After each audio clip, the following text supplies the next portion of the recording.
Hello and welcome to the Play It Forward podcast presented by PeacePlayers, the podcast where we lift up voices and stories of people working in their communities and networks to promote peace and equity. My name is Chinny Nwagbo, and I am your host and thrilled to be here today. We've got I don't even want to give it away, but we have probably one of the most dynamic guests you will ever meet. And so I am excited about that. And if you guys can't see this, I'll give you a visual.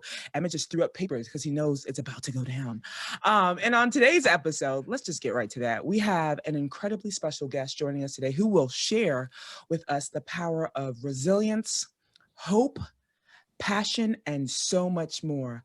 But before we get to that, I've got to introduce this most amazing human. And I kind of have to say that he's probably the best host there ever is. Let's hear it for Emmett Shepard. Emmett, yes. Okay, calm down, guys. Calm down. Hi, everyone. How are we on this fine, beautiful Monday? My name is Emmett Shepard. I'm the co-host with the beautiful Chinny Nwagbo. And Chinny, I'm, how you say, jubilant with joy for today's guest. I'm very excited, and I wrote a lot down, and I actually have the honor today to introduce our fine guest. I know. This is new. I'm excited. No pressure. Yeah, I'm not sweating. I'm going to just read from my script because I don't want to get any of this wrong. Absolutely. But Chinny, I actually saw and read an article that opened up perfectly to introduce our guest. So I'm going to read what the article opened up as. Yes. It said, she has a, quote, magnetic aura, a smile that never seems to end, and a talent that truly leaves an impression. Hana Mire is a woman going places and inspiring others with every move. A Somali independent filmmaker based in the United Arab Emirates, Mire is a former student of the New York Film Academy in Abu Dhabi with a passion for producing stunning documentaries and narratives around her home country, Somalia. One of her earlier works, Silent Art, a film about a deaf man's dream to be an artist, won an award at the Abu Dhabi Film Festival in 2013. Subtle flex. She would go on to direct other projects and an award at the participate at the Chicken and Egg Pictures Diversity Fellows Initiative, the Greenhouse Program, and the Union Docs August Documentary Intensive. And aside from making films that inspire, I know she isn't talented enough already, Chinny. Right.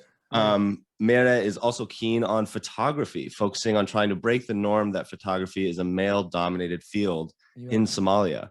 Oh, and by the way, Chinny, she's working on a feature-length documentary called Nation's Hope, which focuses on the Somali women's national basketball team and their passion and determination for the sport and the visible threats facing them. Oh God, that was a lot. Don't get choked up. I know it's a very emotional time. Please, listeners of the Play It Forward podcast and my beautiful co-host Chinny Nwagbo, welcome to the Play It Forward podcast, the very talented Hana Mire. Hana, wow, welcome. Thank you. Very beautiful smile, Emmett. Wow, I've never heard you do an intro before, and I've got to be honest. It's probably going to be the last time. No. I would like to say that was give you this award right here and say that was the bomb.com. You're too Now, Hana, usually I do the introductions, and Emmett, he does the infamous Icebreaker. And so we switched up a bit this time. And as you can see, his introduction for me, I thought was phenomenal. But I think anything Emmett does pretty much blows up into phenomenalism. And that being said, he's given me the opportunity to do the Icebreaker. And let me stretch because I am not the Icebreaker queen, although Emmett is the Icebreaker king. But stretching, I'm getting a little nervous here. The icebreaker for today is, when was the last time you did something for the first time? First of all, thank you so much, guys, for having me. Yes. I love this energy, the vibes from both of you. You guys are just really funny. It's great. I love this. Thank you. And I'm really excited to have a great conversation together. Yeah. you asked me when was the first time I did. When was When was the last time I did? you did something Yeah. for the first time? When was the last time you did Yeah. something for the first time? Yeah, I think for me, it's like everything I've been doing has been like the first time. Ooh. Like, yeah, I mean, coming to actually getting into filmmaking for me is like was the first time I have done anything like that is crazy, because getting into filmmaking is just like it's this unknown industry, like especially being someone from Somalia getting into filmmaking, and you know, being like even born and raised in the United Arab Emirates and living all my life there is like it was like, you know, very male dominated, very like unknown place you get into yourself. So I think yeah, I think everything I've been doing, like doing the story, like actually making a film, a documentary, feature length documentary, or even doing work. I've been approached by other creative who are also Somali, and like who are poets or either artists in other different arts. They would tell me like they never met Somali filmmaker before, and like I feel like I'm the one like in the face all the time. So I feel like everything I've been doing has been like the first time for me. Very cool. Very cool. I kind of want to like get into that at some point, but yeah, the fact that you know you are in this male dominated industry, and it is very concentrated, as you mentioned, but the fact that you can find other Somalis who are like in the industry too and have this conversation. But yeah, that was a brilliant answer. The last time you did something for the first time, you said, well, I'm trailblazing, so I'm doing everything for the first time, like right now. True. So hello, here I am. I was like, okay, we're like sitting back in the seat. All right, let's get into it, kind of thing. Yeah, very cool, very cool. So Hana, I kind of want to start, you know, from the beginning, with your journey specifically, and sort of how does a girl born in Somalia and raised in the United Arab Emirates get into something like filmmaking and photography? Actually, it was really came from my anger of like why we don't have that much of representation, like not seeing work from our lenses, from our eyes, from our own personal experiences, you know. I always questioned that, why would there's other people would come and really tell our stories. I was really like frustrated. I was really like really angry. Yeah, like why not us, like telling our own stories? Absolutely. And I think that's what really inspired me to get into filmmaking, and really and just like, you know, it was really like I mean, we all grew up watching Hollywood movies, which is the most like, you know, fascinating thing when I was a young kid, right? So I would watch these films and I'm like, I don't see myself in those. I don't see my experiences, you know, as a Somali immigrant living in the United Arab Emirates, you know, like I was questioning that, and I was really interested to know why this gap, you know, why that we only see certain people in this, like, who are representative of a certain race or certain, you know, like places or countries, like why we're not seeing like other people's stories, you know. And I think that's what really inspired me to go into filmmaking, and also giving these and I also, like, I would say my identity that I was always questioning, which was, you know, that's, you know, being Somali, but also living in the United Arab Emirates. You know, my parents came in the United Arab Emirates like long time ago, over 45 years ago. And I was like, they still hold these beautiful memories of home that I don't see it on this current time. You know, I always wonder like why we see these images that is very, you know, very sad, and, you know, you see poverty and you see, you know, violence, and, you know, you don't see the things they talk about it. So that was like, I need to know what's really the truth here. You know, I also, filmmaking was a tool for me to really investigate, to explore, to see things from my own experience and from my own lens. You know, so I felt like all the time I was like, was very conflicted in terms of like, you know, the stories I have of my parents of home, and my stories as in, you know, someone who's like, you know, live in Abu Dhabi in the United Arab Emirates, but also Somali. But then, you know, so I was like, I want to see from myself. So filmmaking was like this thing. It was very therapeutic. It was very like, it was a great tool to explore that. Yeah, yeah, Yeah. wow. And and correct me if I'm wrong, but did you choose documentary as the medium because you felt as though that was the best form of telling that story rather than narrative? Or why did you choose documentary as the medium to pursue? Kind of, did that just like accidentally fall into your lap kind of, or was Right. that the goal set out at the beginning kind of thing? Good question. Yeah, yeah. I mean, documentary. I love documentaries. I grew up watching Al Jazeera documentary.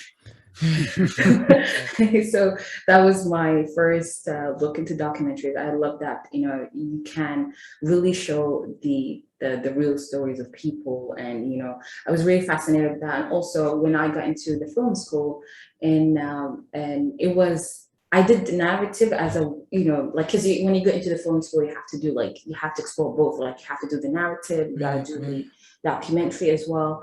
But I feel more connected to documentary.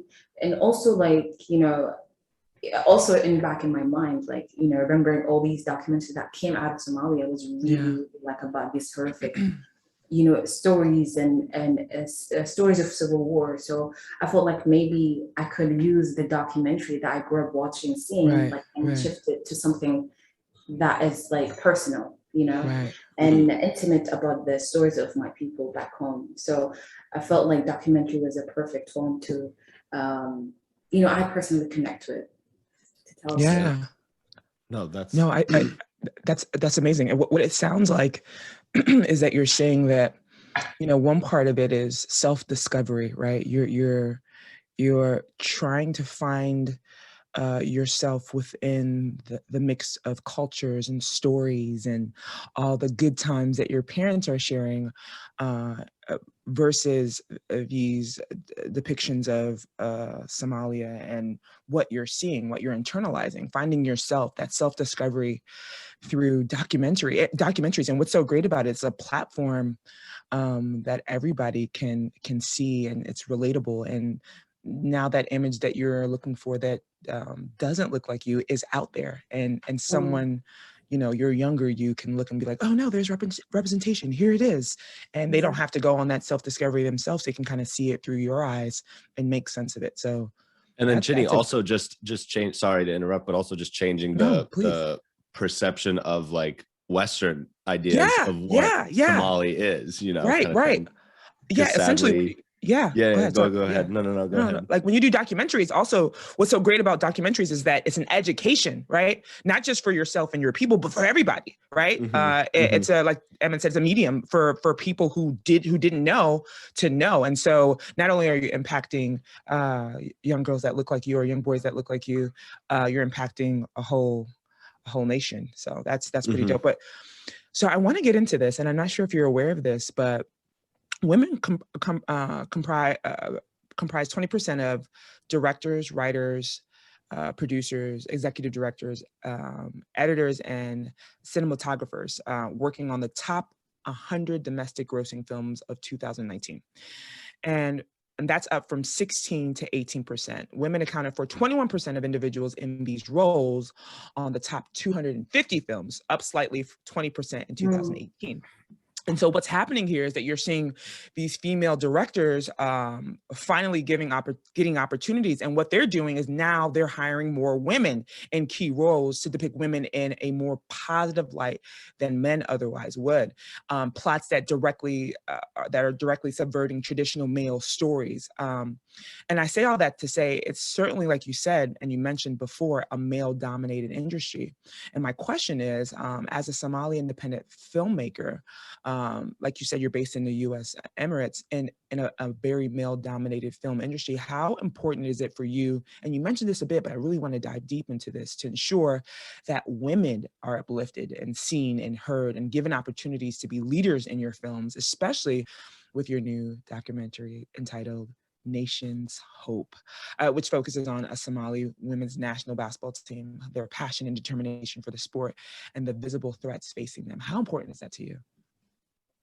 I mean, I think, you know, and it's okay. It's funny because, you know, I always root for, especially Somali women, you know, to get into filmmaking or photography. I think the minute I see a person who's just talented back home, right? I just encourage them and just like really spend time with them to really make them like get into that, encourage them in all aspects and tell them like, you know, because I believe women's perspective in telling, you know, making films or making documentaries or narrative work is really important, and it's different than male perspective. You know, both are making art, but still like there is a different perspective, even when it comes to documentaries. You know, sometimes we as women have access to stories, communities, people, and a lot of stuff more than the men, you know. So I think men would sometimes, I mean, this is from my, you know, working with other, you know, colleagues in the film, like, you know, a couple of film production I did in Abu Dhabi or Somalia. Like there are like more of like, not really, you know, fighting to tell the story. Like they sometimes when they feel like there's obstacle, they prefer to stay back and just like, you know, leave. I think women are more like, you know, we're gonna whatever this takes to tell the story, we'll take it, even if resilient, it's threatening our own life and putting our life at risk. And that's what's like, you know, that's why like I'm all the time like rooting for women to really push it, like, you know, to use all their resources, you know, because you know sometimes we are really mixed with this idea of like what a film should look like, or like how much I should be spending money on my film, because you know we grew up watching Hollywood movies like where they spend millions and millions, you know, from dollars and just like to produce and direct a film, where actually you can make like a film out of like maybe $10,000 that you gather from your friends and you just like shoot a great film that's an award-winning film, you know, because you know a lot of us just like very scared about that. You know, it's like no, in order for me to make a film, I need to have, you know, all these crews like over 10 people, like, but you know, no one really thinks like what matters here, the story and how you're gonna direct it. That's what's matter. And I think I grew up in that mentality as well. Like when I was making my my documentary film, the feature one,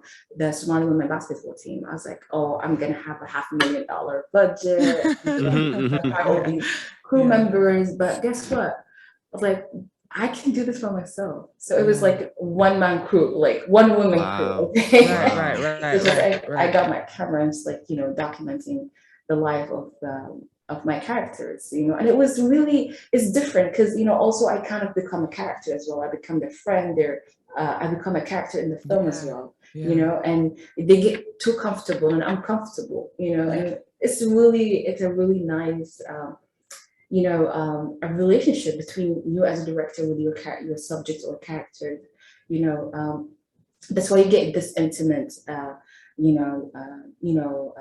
stories out of that, you know.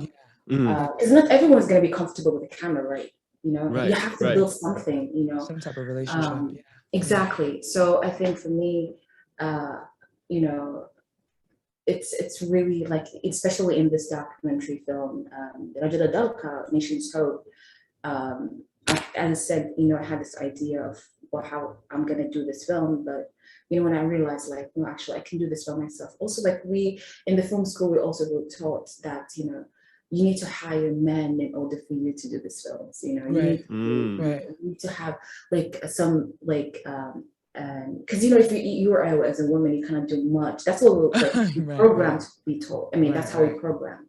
So actually, I'm all the time really rooting, you know, I mean, all the actually my team because I'm also working other film projects.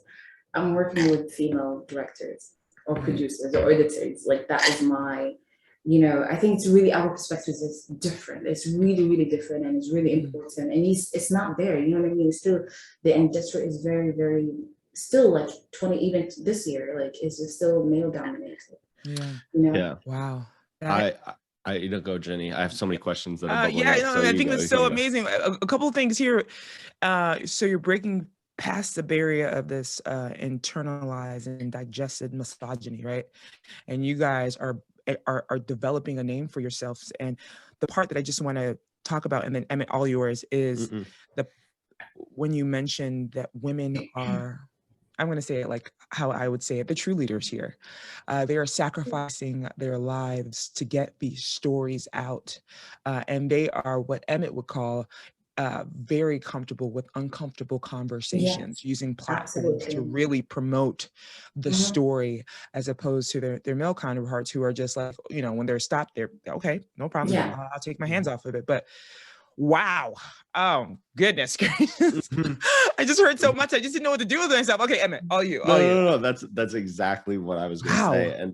And Hana, I'm curious, being someone who's pretty immersed themselves in the industry, do you get the sense that we as in society are going in the right direction in terms of hiring more women, or do you feel as though it's more of a pendulum and it's going to be swinging back in the other direction, and this is more of just a cultural wave and people are hiring just to sort of check a box, as dark and Good stormy as that question. sounds? Good question. That's a good question. Honestly, me personally, I mean, I don't see any progress. Like 2012 or to 20 now at this year, like it's to me it's the same, honestly. Mhm. Yeah. Yeah. But let me acknowledge that. Like I think there is this how to say, like I feel that there's a certain people in the film industry today. It's like as an example as Ava DuVernay, who is who creates a whole show only hiring female directors from Ooh. all around the world. Like, and I love that. You know, I think women only can who are in a powerful positions can do that work. Yeah. And really investing in women and make them directors. And she made sure that even the cinematographer, the editor are female. And I love that, Yeah. throughout that show. And I think that's the only example that I just came across, and that's it. And I think for me, if we talk about like as in East Africa or Africa in general, the continent, like I feel, yes, there's a lot more women who are making films today. They are like they do exist, but do they get the support from the men? Right. Right. Mhm. Or their That's the question. communities. Yeah. Um, honestly, from my experience, I have not been Yeah. lucky yet. Yeah. I think that was a great question. And Hana, I'm going to put yet at the end of that. Not yet, Yeah, but yeah, great yeah, things are coming. yeah, exactly. And so, Emmett, that was a great question. I kind of just want to put my 2 cents in there. Yeah. I think Please that do. pendulum idea, yeah, culturally we're making this shift, but I think in order for, and I'm not even in the industry, but I think in any male-dominated industry, in order for there to be a real shift with that pendulum idea, it can't just be a cultural swing where women are getting these opportunities to check a box. It also has to transition into women who are qualified, who are getting these opportunities, who, like Hana said, have the communities around them that are supporting them, but not just any opportunities though, opportunities of leadership. They need to be Right. leadership Right. opportunity, because that's where the real change happens. When they're in higher roles, or CEOs or presidents, I think that's when the world can eventually evolve. And we're not saying it has to be woman dominated, but at least there's opportunities. There's equitable opportunities. There's equal opportunities for both men and women with equal and equal support. So I thought that was a great question. No, I completely agree. I come back to the quote that Becky Hammon has said recently, Chinny, that I don't know if you've heard, which Becky Hammon, Hana, is a NBA female coach, an assistant coach for the San Antonio Spurs, and she's on track to become the first female head coach in the NBA. And she was quoted by saying, "Don't hire me to check a box, hire me because I'm the fit candidate for the job," kind of thing. Absolutely. 100%. Yeah, I agree. I'm always in that sort of space thinking, because male dominated industries tend to just hire women not in those CEO or higher level roles, because they are afraid of sort of building a foundation for that women can actually set up sort of this streamline for more women to get hired. Right. But before we can talk about that all day, which which I could talk about all day, but I want to talk more so about Nation's Hope.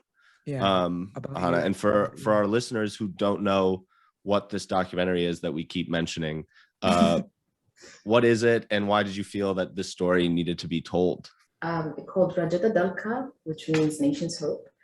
Nice. And Wait, can you say that again? I just want to hear it one more time. Rajada Dalka. Rajada Dalka. Yeah, you said it right. Oh, awesome.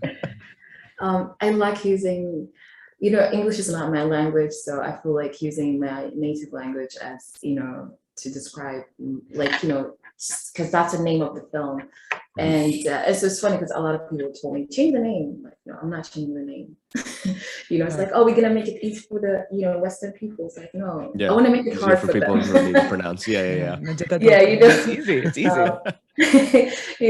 But yeah, it's a story that follows the Somali women basketball team in Mogadishu. So the Somali women national team had been there since in the 60s, right? Right after we gained our independence from Italy, we immediately, the government was able to form all these basketball, football teams, and we were really highly investing in them, supporting them, sending them all over the continent. And this group of women been playing since the 60s and 70s and 80s and until the 1990. Yeah, that's the year I was born. That's the year that the Civil War started. That's the year our destiny as a nation completely changed. And, we became this nation that the Western world called us the most dangerous country on earth. And which is completely the biggest lie. That's it's like a lie. Yeah, it's the story of really, the film is really, it's like, it's a story of two generations of basketball players, right? You have these women who were, played before the Civil War, and you have the younger girls, the new generation that was born after the Civil War and got into into basketball, who were trained and inspired by the elder women. Because I'm very fascinated with the idea of how we are as a nation. We have these, you have the elders and the younger generation who have two different mindsets that we never ever gonna come in the middle together, know. And each of these groups really have this, vision of what is Somalia is, what Somalia was, what is our current situation. So you have this a group that lost hope, and you have a group who did not lose hope. Oh wow. You know what I mean? So it's just both two different generations. That's a generation I see. That's a story that's a kind of conversation I wanted to explore this film. And I came to the basketball team because actually it's the most popular sport among women, and women love it so much. Even people who don't understand the game. And I love this, because a lot of people who don't know it, how this game works, how the sport is, but people really out of curiosity. Even it's so powerful to see, for them to see young girls just being free and just playing basketball in the court. You know what I mean? When it's raining, when it's hot, when it's there is, unfortunately, a terror attack happened, yet you see these girls still in the basketball court playing. Coming together. Yeah. Wow. And really motivating each other, and really all they care, they really switch, they mind switch to I don't care about what's happening outside that door. What matters this here, this inside the lines of the court. If there's some terrorist is gonna happen, a terrorist attack gonna happen, even here, I don't care. I'm just gonna continue playing basketball, and I love that. I don't want to sound like it's great to do that, but you have to be looking after yourself. But I think we struggle for 30 years of not having a proper government, and a government also who does not want to change, and it was hard for a lot of the people to really be looking after themselves, looking for their health, their safety, just be okay, if this is something risky, I'm not gonna do it, So I think it's just people I'm enjoying playing basketball. Like I'm getting some sort of feelings just playing basketball. I'm gonna I'm doing. I'm gonna do that. Right. You know, so Right. and I love that. And so the film is really, as I said, the two generation and I love them, you know, because in the film we're following Mulki, who is one of the women legends who in Mogadishu, who never left Mogadishu. She's a legend. This woman is amazing. What's her name? What's her first name again? Mulki. Yeah, Mulki. Actually she's one of the first women who decided to bring the basketball legacy. You know, because her team in the 70s and 80s, they were traveling, representing Somalia, winning. It's not like, you know, they had a legacy, you know, they had this beautiful history and memories, you know, and her teammate, who is Suad, who's actually lives in Virginia in US. She is also one of the, you know, another legend as well, like who also were competing with Muki, representing the national team back in the 80s and also late 70s as well. So these two women who are friends, are close friends. Also, we are following their story in the film. You know, Suad, who is also very interesting. She lived throughout the years of the, you know, the peaceful time, and you know, she really left 1 year before the Civil War. She came to America and she got a basketball scholarship at one of the universities in DC.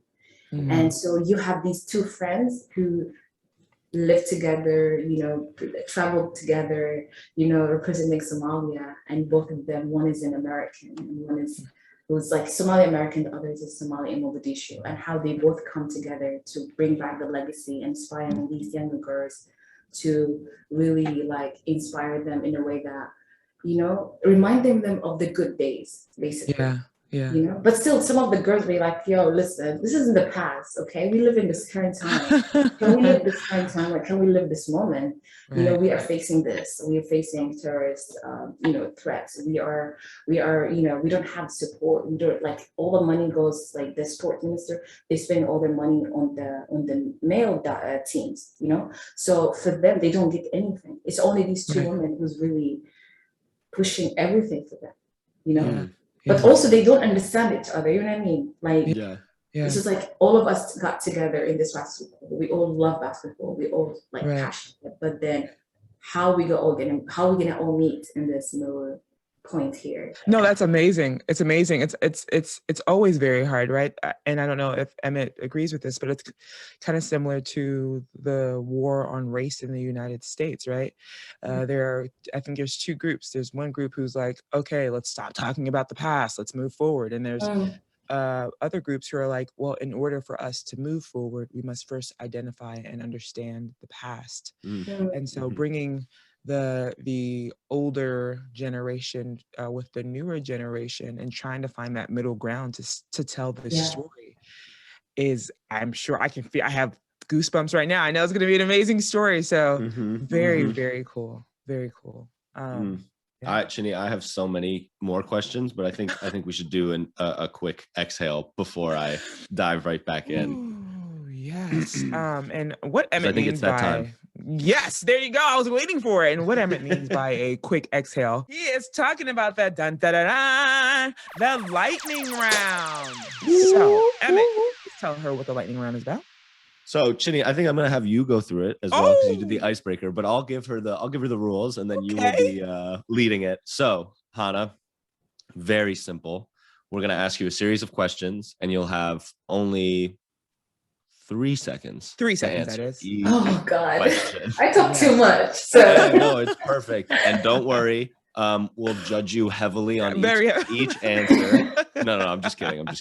We're not. But Chinny, I'll have the clock ready. Right. History is being made right now because I never do this. This is actually Emmett's forte. Again, he's the master at this as well. So bear with me as I try my best. I know I'm never going to match Emmett's efforts here, but please stop that. I'll do my best.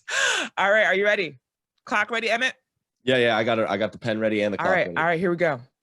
Favorite time of day? Morning. Oh, okay.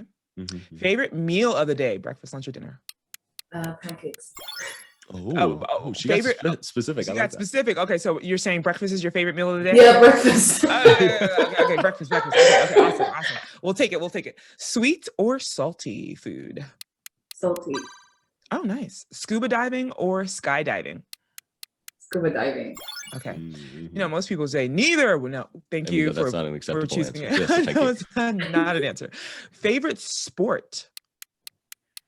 Would be handball. Handball. Ooh. I'm gonna ask also too, favorite film? That's a hard question. Okay, top 3. Okay, Timbuktu by Mhm. Abdurrahman Sasiko, Okay. and Close Up by Abbas Kasmani, and third one we go to Nation's Hope. Yes, Nation's Hope. I'm writing these down, Chinny. Right. I was going to ask you, favorite place in the world to travel? Mogadishu. Oh, last thing you laughed at. It was 2 days ago. Okay. I like, we'll never know. We'll never know. Yeah, you're like, it's 2 days ago. That's all I can give you. Last book you read. What is it or when? Last book you read, like with the title of the last book you read. I read Friday. I read the Quran. Holy book. Okay. Oh, wow. Very nice. Okay. Last movie you watched? It would be, what was the last one? I forgot the name of this film. It was a short film. Tell us what it's about. What was it about? It's very interesting. It was a story of this. It was the experience of the director actually. Growing up, he's a Native American, and the story was one of the what do you call the reservations? Yeah, oh, very cool. And how his it's a sort of like this girl who's trying to go to school, but her grandma is not allowing her because of she has to stay in the reservation to take care of the goats and the animals basically. So that's the family tradition, and the girl was like really conflicted of going to school. That's deep. That's deep. It's probably very good. All right, let's go to something a little bit lighter. Save or spend it? Spending. Dine out or dine in? Dine in. Country or city life? Country. Nice. What was the last thing that made you smile? Besides us here, because you're smiling. Oh my God, yeah, I've been smiling the whole time. Name a person who inspires you. Inspires me. There's a lot of people. I mean, my friends really inspires me every day. Very nice. Yeah. Name one thing you want to leave the world with after you're gone. I love this question. Okay. I really want them. One thing you said? Yes. If you have 2, we'll give you 2. We'll give you 2. Not 3. We'll give you 2. I really want to be remembered that people can do whatever they want as long as they have that belief of like they're passionate. I want to be remembered also with my love and compassion for not really just my love for my country and people, and how I did try hard to challenge the narrative that was put on us. Oh wow, very good. And so and this is the most profound one, I think. The one takeaway you want the listeners to remember from today. Can you repeat that again? Sorry. The one takeaway you want the listeners to remember from today. The takeaway that you want the listeners to leave this podcast thinking like, wow, I'm gonna utilize this. I would say really, don't listen to fake news media, mainstream media. Just go beyond your, really beyond your, your fear.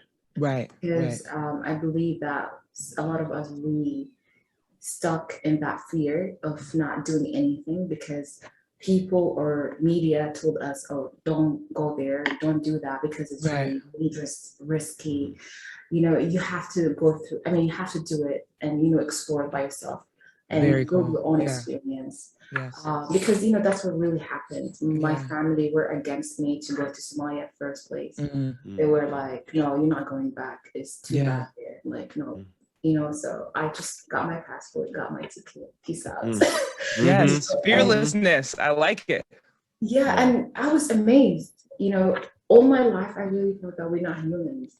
You know, because media dehumanize us, right? Right. And when I was like, oh my God, you know, it's like people go out, dress really nice, smell nice, like do whatever they think they want, you know, like Right. Yeah. dance, you know, they're happy, they're full of joy, you know what I mean? Like they're human, like other than in LA. You're like surprised they're human being. I was like, wow. Look at media, what they did to us, you know. So I think for me, it's like the one take is like explore like, you know, who you are, you know, where you come from, you know. Yeah. Don't be afraid. Just break through the fear. Love I break it. through a lot of fears just to make this film, and I'm Love so it. Yes. If you guys can't see this, but Emmett is doing a round of applause. Actually, we both are now. I think that was awesome. It reminds me of something that I hold dear to myself. Never measure your life using someone else's ruler. Yeah. So definitely. Yeah, Emmett, don't cry. Don't cry. Oh my God, fearless, be courageous, go out in the world and discover the world. And that's pretty awesome. Sorry, Emmett, you want to say something? No, I know that's just, as Chinny, you would agree, one of our core values in PeacePlayers is seeing people as people. You know, just seeing the humanity in others. And you can't do that without, one, not listening to fake news, and two, exploring and actually going a lot more beneath the surface of what is projected of different cultures. Right. Can I add Chinny, a three? Yeah. And three, you can't see the humanity in others without first seeing the humanity in yourself. Absolutely. Right. Absolutely. Yeah. Chinny, before you dive into, I know you want to ask this question, but I have to backtrack a little bit, Hana, because I'm really curious. As a documentarian, you had said earlier that you truly immerse yourself that you become a character to the project that you're working on. And I'm curious, sort of two things. Clear my throat. Yes, please clear it.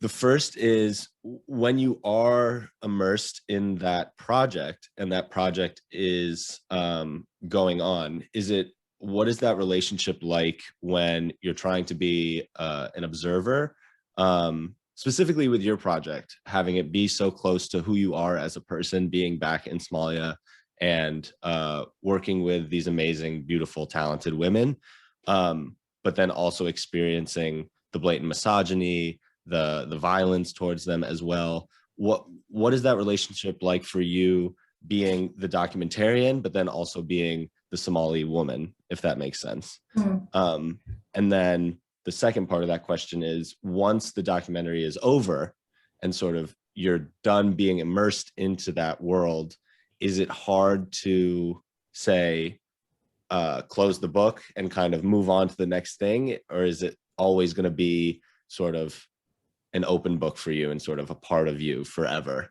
even down the line when you're doing different projects and stuff like that? Does that make sense? Absolutely. Yeah. Thank you. Yes. I mean, you know, okay.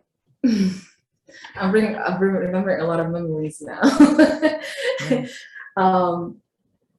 You know, because when I'm filming the girls, like, or the women in the film, like, you know, I actually, throughout the years, it's like I've been working for the last 4 years, you know, I hired cinematographers for male, and then also hired a female photographer, and then I ended up doing it by myself. I realized I can do it, you know, and once I realized that, I had, you know, the people I worked with, like, were so amazed by how, like, the intimate moments I was able to get, because the male cinematographer, either the female cinematographer, were not Somalis. One was Yemeni and the other was Lebanese, and they did not speak the language. So they felt like, it was like when I took the camera and decided to shoot it by myself, it was different. It was this, it was, first of all, okay, I wanted people to understand what is Mogadishu looks like. Mogadishu is like a normal city, like any other city, right? And like LA or any other place, London, or, like a regular city, right? The only problem that we are facing in Mogadishu, or like the south side of Somalia today, is the presence of the terrorist organization that are like, who are not representing, because a lot of people call them Islamists, which I 100% disagree, because they don't represent Islam in any way. Right. There are killers, there are criminals, there are the worst, the worst people. And what they do is they target the government officials, right? So as the city of Mogadishu is the capital city of Somalia, is that, you will find a government official around the city all the time, and also the people who work and, go to school, university, go to the work or whatever, So sometimes what happens is that I'll be walking the streets and I'll be like, the chief of the police, or, I walk by his car, right? And he wants to be targeted by the terrorists, right? Because I was in the wrong place on the wrong time, I could be killed. That's the only issue in that city. That's it. So it's not like people really hold guns. That's how Western media is really, showing Somalia and Mogadishu is, and that's not true. It's actually one of the fast growing cities right now in Africa. So like the development throughout the years, like how these buildings are, it's just really interesting. But again, media, we're not going to show you that.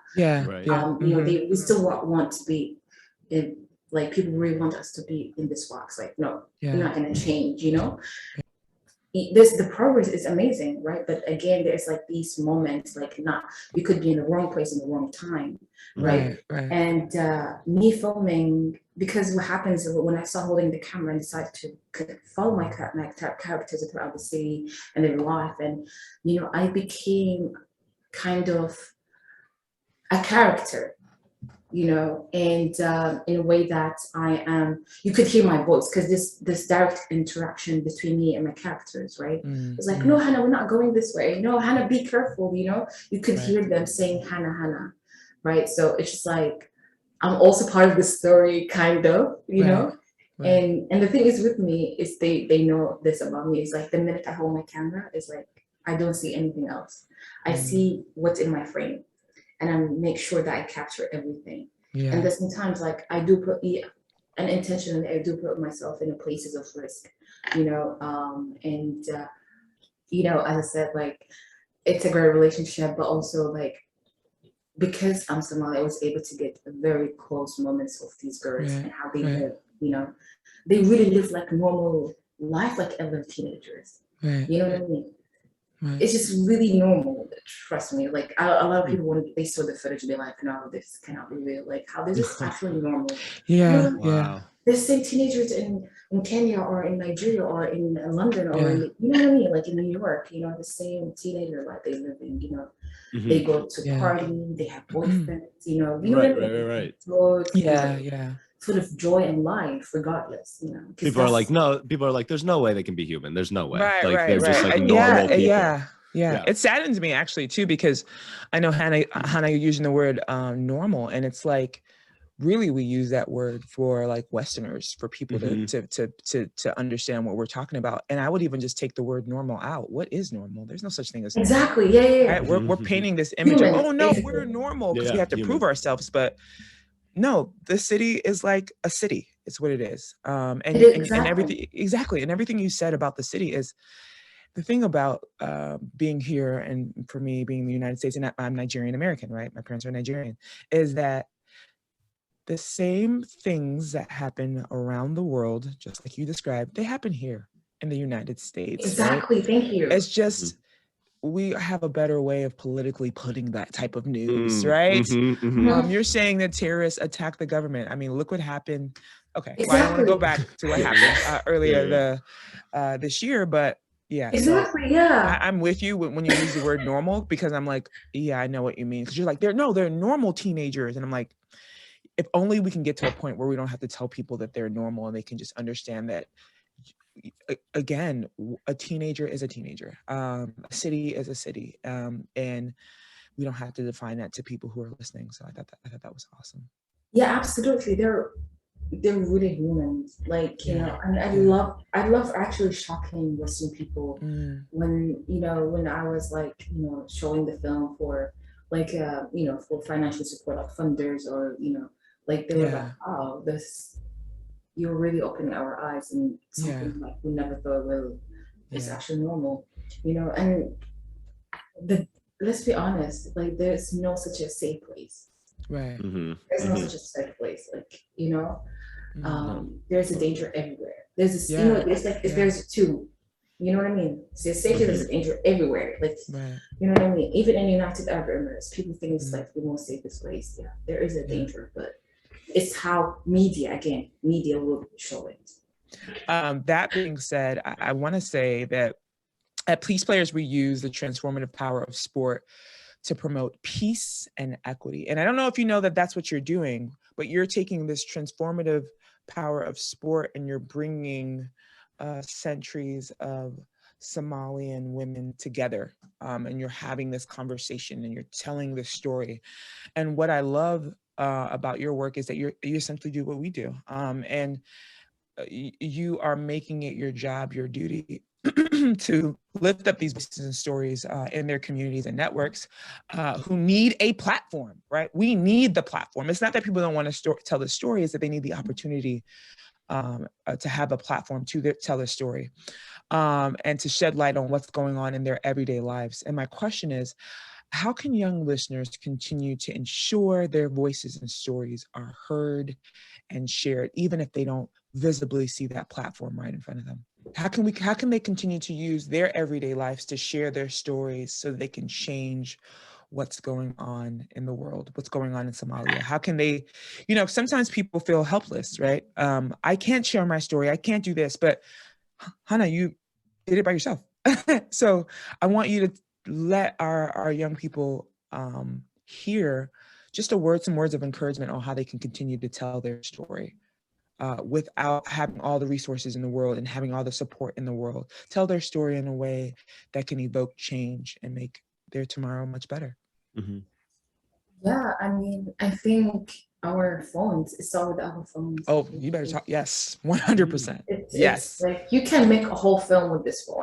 Really. I know. You know? I know. It's so powerful, you know, and we are really actually lucky to live this, you know, this time, you know, we really have technology on our side. Really, you know, a picture or like a video can really change a whole, you know, a whole perspective of like a certain people, a certain country. Like, it's so powerful. You can literally use your phone, document your life.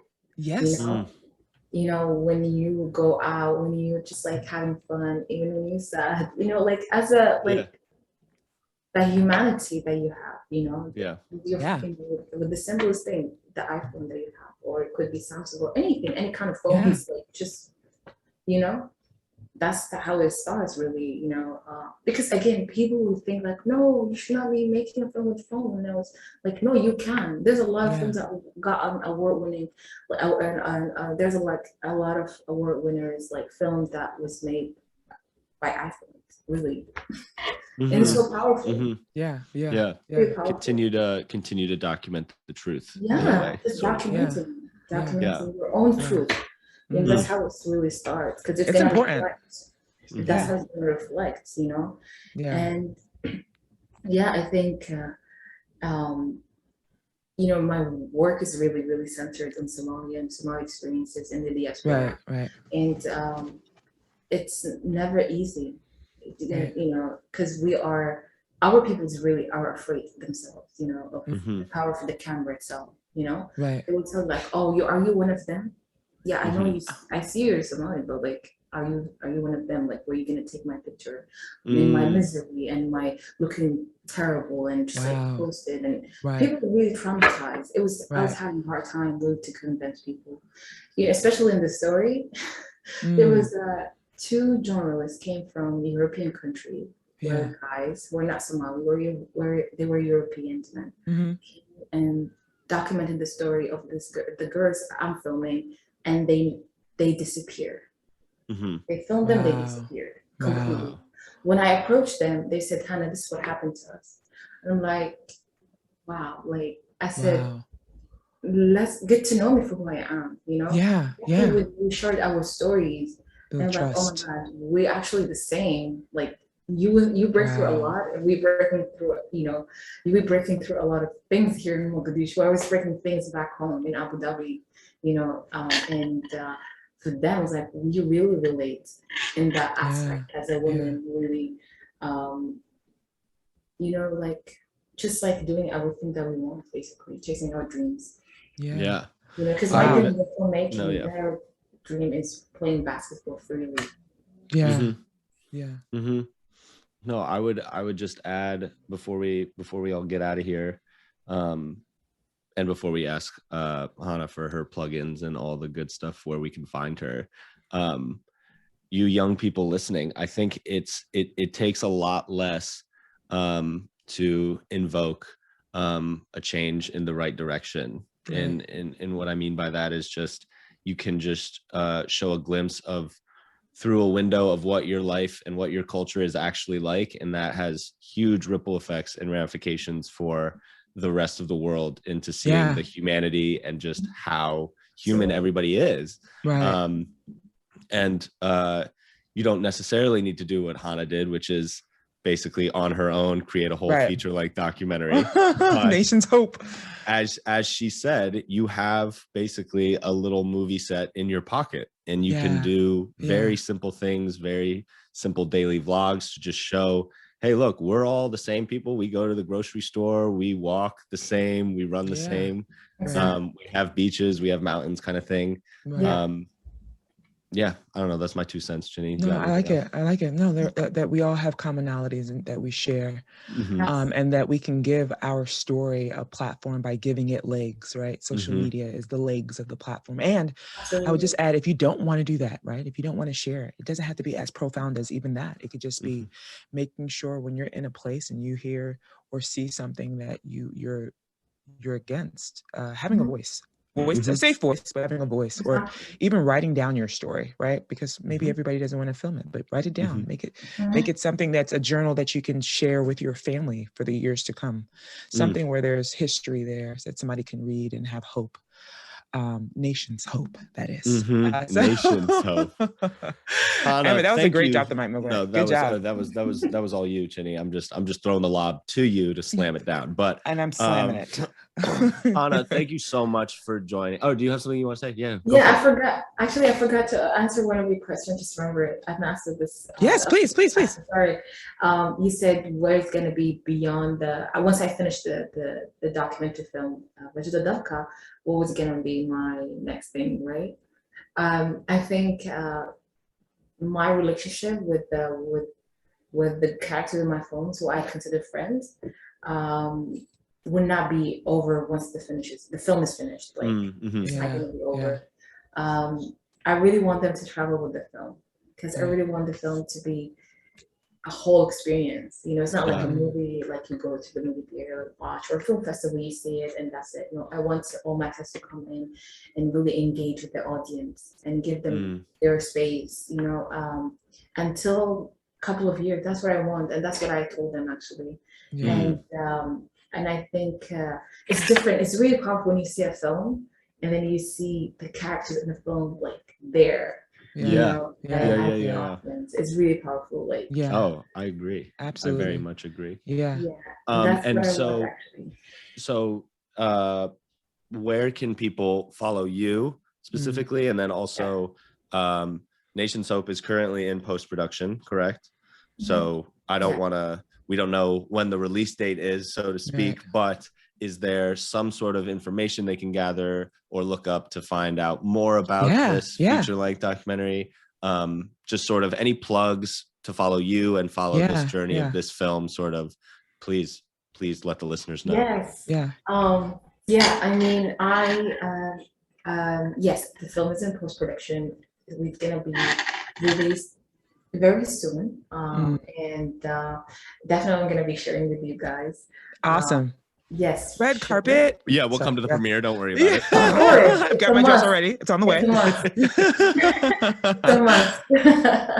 And I'm available actually on social media. I mean, it's really hard to be a filmmaker and, to keep up with social media, but I do post some of my work on social media like Instagram, and that's it for me.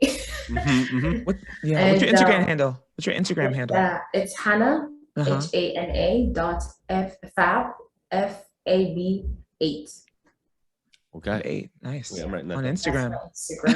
And soon we're working to do a website for the film, and I'm definitely going to be sharing that very soon. Absolutely. Nation's Hope. Remember that. Never forget it. Nation's Hope. Thank you so much. Thank you so much for coming on the show. So much. We really appreciate it. Thank you. My honor, all the guys. best.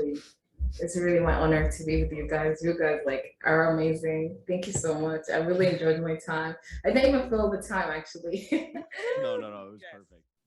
And that's it for today's episode. Thank you all for listening and joining us on this amazing journey.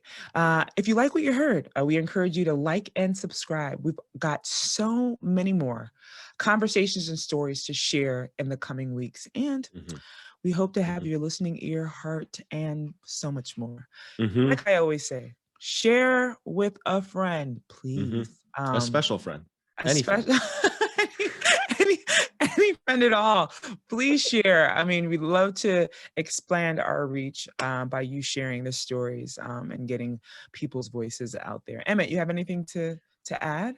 Oh my God, so much more. Share with a friend, share with a stranger that you see on the street or in a park bench somewhere. I don't know, but God, she is incredible. She is such a kind soul. She was amazing. So great. Yeah. Incredibly talented. And I'm going to have to lay down to get my priorities straight about what I want to do with my life. You know what I mean?